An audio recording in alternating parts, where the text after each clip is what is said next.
Tenangnya hati dan pikiran bukan dengan tenangnya jasad. Maka yang perlu ditata adalah pikiran dan hati. Bukan berarti ketenangan hati itu adalah karena banyaknya duit, bukan. Itu orang kaya juga gelisah kok kadang-kadang. Bukan ketenangan batin itu karena suaminya ganteng, tidak. Atau istrinya cantik, bukan. Jadi memang ketenangan murni di dalam hati kita. Nah, tinggal sekarang itu bagaimana agar hati itu tenang. Jawabannya sederhana, hati dan pikiranmu kau sambungkan dengan apa dan siapa. Kalau hati dan pikiranmu engkau sambungkan dengan sesuatu yang bikin gelisah, ya gelisah. Coba. Kalau hati dan pikiranmu, orang boleh mencari dunia, tapi tidak boleh menggantungkan hatinya dengan dunia tersebut. Sehingga kalau orang menggantungkan hatinya, mengikat hatinya dengan dunia, lihat, di saat tidak mendapatkannya dia gelisah. Di saat mendapatkannya hilang pun susah. Ada orang duitnya hilang tenang saja kok, ajib. Karena dia tidak mengikat hatinya dengan dunia tersebut. Maka dengan Allah lah itulah. Ketenangannya ada dengan Allah. Kalau sudah orang dengan Allah, duitnya hilang nggak susah, malah ngasih 1 miliar bangun pondok. Coba. Lah kok bisa ini? Coba yang hatinya nggak sambung dengan Allah, 1 miliar ini buat abemat 2. Tambah gede duit saya. Tapi enggak, hatinya tenang, kehilangan duit 1 miliar kok. Ini duitnya jatuh 100.000, puyengnya setengah mati, nangis-nangis. Nah, ini urusannya hati kita dengan siapa? Nah, kalau sudah urusan kita hati kita dengan Allah, mudah. Allah, apapun di saat dia sakit, lihat. Sakit jasadnya sakit. Tapi kalau dia kenal Allah, dia akan tahu bahwasanya akan ada imbalan di hadapan Allah Subhanahu wa taala. Maka rasa sakit akan terreda dirasakannya, menjadi tidak separah, tidak semakin sakit. Sama itu loh. Kok jauh sekali imbalan di akhirat, kok lama banget ya. Itu saja ibu yang hamil tua nggak bisa melahirkan, bawa ke dokter, ambil pisau dokter, buka perut saya. Duh, dengan senang hati dia sakit, lihat banyak, senang. Ada sesuatu yang lebih menyenangkan dia. Apakah dia susah? Ya enggak. Begitulah sebetulnya ujian dari Allah di dunia ini. Tergantung harapan kita tuh di mana. Sehingga ada orang tuh putus asa, bunuh diri dan sebagainya, kan orang dungu dia. Orang dungu. Mau nikah nggak jadi, bunuh diri. Utang kebanyakan, bunuh diri. Gampang banget dia. Di negeri kafir banyak bunuh diri, nggak ada iman. Sebenarnya gelisah karena dia tidak punya Tuhan dia sebetulnya.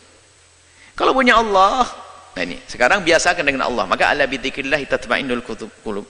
Mengingat Allah menjadikan tenang hati.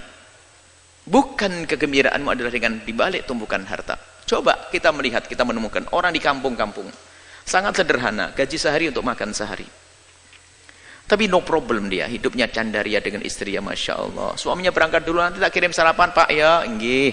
Berangkat suaminya duluan kok belum datang, sambil nyangkul.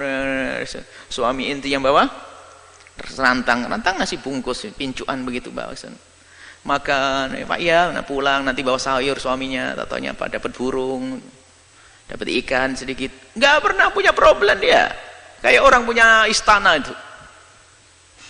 Tapi yang rumahnya gede, mobil mewah itu belum tentu senang dia, karena urusan bukan dunia, gelisah. Kita pernah ngisi pengajiannya orang kaya, kayaknya gelisah semuanya. Mulai dari gelisah rumahnya, sertifikatnya di bank semuanya ada. Mulai gelisah kebanyakan duit, gelisah kebanyakan duit. Kok bisa gimana? Ini punya 2 perusahaan saja, saya sering ditinggal sama suami saya. Sekarang membuka perusahaan di luar negeri bu ya, bagaimana senasib saya nanti? Wah, tambah susah dia. Macam-macam orang dan bingung nih manusia itu, karena hatinya tidak dengan Allah. Maka ada bidzikrillah tatma'innul qulub. Dengan banyak menyebut nama Allah, ingat Allah, akan menemukan ketentraman. Sehingga susah yang sesungguhnya adalah di saat dia jauh dari Allah. Kalau sudah jauh dari Allah, kecil pun jadi susah. Tapi kalau dengan Allah, bencana pun kayak apapun akan menjadi sebab dia senang. Karena ini dari Allah. Sehingga para solehin itu kalau diuji dengan kefakiran, selamat datang dengan syiarnya orang-orang besar. Kefakiran syiarnya orang-orang besar.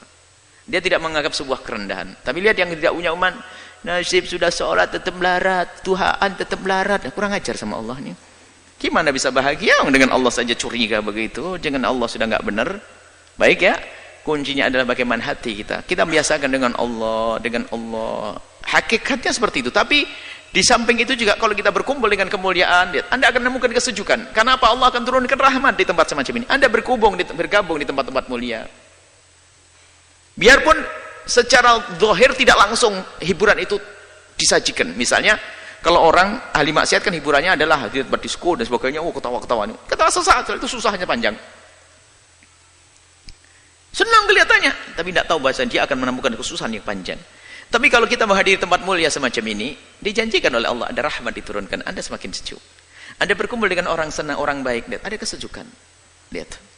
Jujur, kita dengan orang soleh saja, kita lupa kok dengan segala permasalahan. Kalau Anda duduk dengan orang yang sangat Anda cintai dari ulama-ulama orang soleh, Anda duduk saat hilang kalau utang lupa, ini lupa, sakit lupa.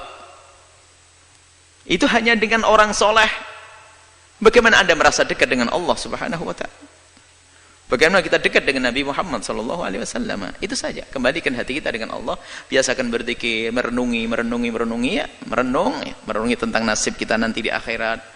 Bagaimana urusan dunia, rendahnya dunia. Kalaupun mencari dunia hendaknya untuk Allah. Sudah menjadi orang kaya boleh, bukan dilarang, tapi bukan hanya untuk menyuburkan kesombongan kita, untuk membesar kerakusan kita.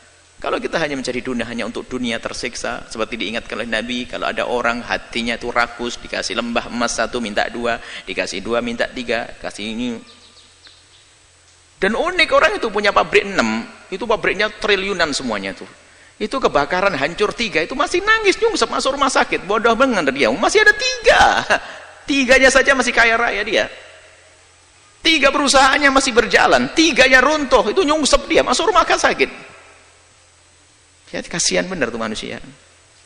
Semoga Allah menjaga hati kita, hati dengan Allah. Maka di saat Anda kaya yang sesungguhnya, Anda bisa menjadi fakir, Anda kaya dengan Allah. Indah. Allahu a'lam.